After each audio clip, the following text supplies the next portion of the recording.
বিসমিল্লাহির রহমানির রহিম। আসসালামু আলাইকুম। আজকে একদম গাছের টাটকা ধুন্দুল দিয়ে মাছ রান্না করব। এটা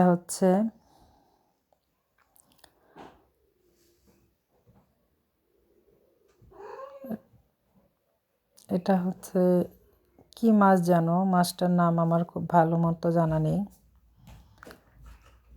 মাছগুলো সব হলুদ মরিচ দিয়ে লবণ দিয়ে মেখে ভেজে নিচ্ছি।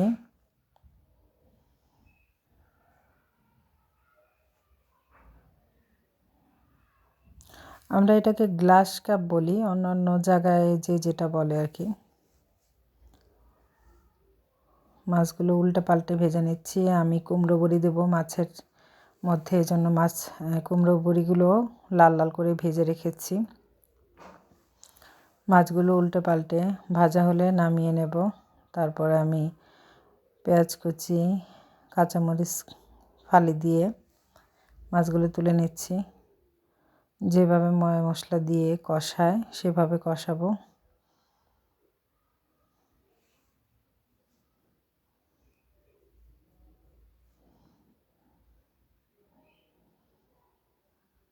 আদা রসুন সামান্য একটু পানি দিয়ে নিলাম, তারপর হলুদ মরিচ ধনিয়া এবং পরিমাণ মতো লবণ দিয়ে কষানোর পরে আমি গাছের ধুন্দুলগুলো দিয়ে নেব।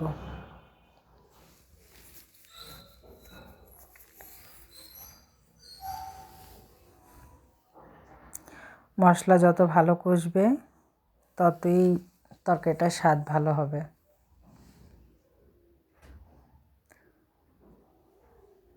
মশলাগুলো কষানো হয়ে গেছে, এখন আমি কাঁচামরিচ ফালি দিয়ে ধুন্দুলগুলো দিয়ে নিচ্ছি। ধুন্দুলগুলো নাড়াচাড়া করে যতক্ষণ না পানি ছাড়ে ঠিক ততক্ষণ নাড়াচাড়া করব, কারণ এটা থেকে এক্সট্রা একটা পানি বের হবে সবজিটার থেকে।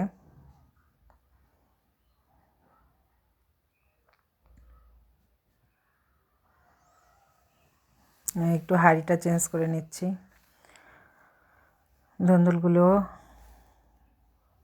কষানো হয়ে গেছে, এখন পরিমাণ মতো পানি দিয়ে অনেকক্ষণ আমি আঁচ দেবো। আঁচ দেওয়ার পরেই আমি মাছটা দিয়ে কুমড়ো বড়ি এবং একটু জিরে ফাঁকি দিয়ে আমি তরকারিটা নামিয়ে নেব। ব্যাস, আমার তরকারিটা হয়ে যাবে ধুন্দুল দিয়ে মাছ।